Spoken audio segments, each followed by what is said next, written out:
it to New York Times reporter Scott Shane. Scott, the president and the White House have continued to say this is all on Flynn. He acted alone in these conversations with Russia, but your new reporting today may prove otherwise. Tell us about it. That's right. My colleague Michael Schmidt got a hold of some emails from December 29th of last year, which was a pretty big day.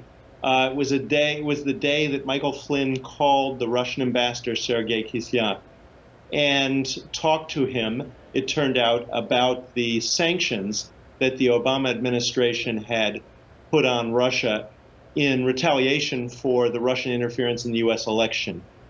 And the White House has suggested for, ever since, basically, the Trump associates have suggested that Flynn was operating on his own. The president says he's a good man, but that he was, essentially freelancing at that time.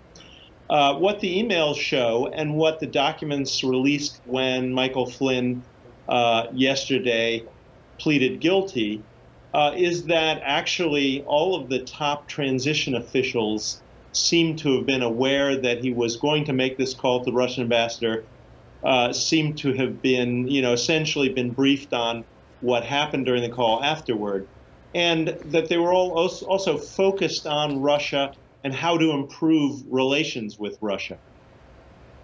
What stood out the most to you in reading or what you have learned about these emails?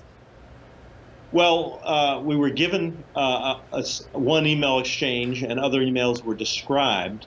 And the ones that we were actually given, what really stands out is a comment by КТ Макфарланд, who was going to become Deputy National Security Advisor under Michael Flynn.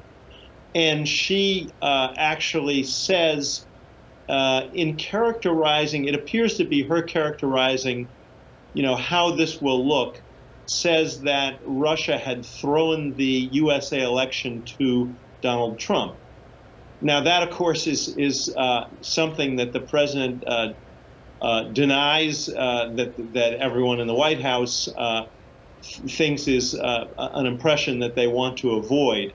And Ms. McFarland, through her allies, I guess you would say that she was only characterizing how Democrats would sort of portray the Russian interference, that the Democrats would claim that Russia had thrown the election to Trump.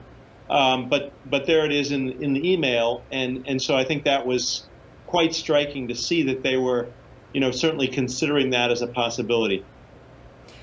And the other thing I've been wondering all along, first when we saw the plea agreement documents and some of these conversations are discussed within those documents and implicate other members of Trump's team and the transition team specifically, there's no mention of the president being part of any of these conversations. And the emails that you have read, that have been described to you, any indication if the president knew about these conversations or was involved? Well, no, that remains uncertain. Michael Flynn was briefing him at this time, very frequently, if not every day. And there was actually a call that involved Mr. Trump, President-elect Trump, and all of these aides, scheduled for 5 p.m. on the 29th of December, which would, we believe, have been before Flynn called the ambassador. Whether that call took place or not, we're not certain. There was a call scheduled. I think what's significant about all this, I think a lot of viewers' minds may boggle at all the details of this evolving Russia story. But they may remember that President Trump urged James Comey, then the FBI director, to shut down, to drop the investigation, the criminal investigation of Michael Flynn. And when Comey declined to do that, he was eventually fired. And so the big question lingering behind all this about the emails is, why did the president want to shut down the investigation of Flynn, which resulted in the guilty plea on Friday? And why did he fire Jim Comey when he didn't shut that investigation down? What was it that bothered Mr. Trump so much about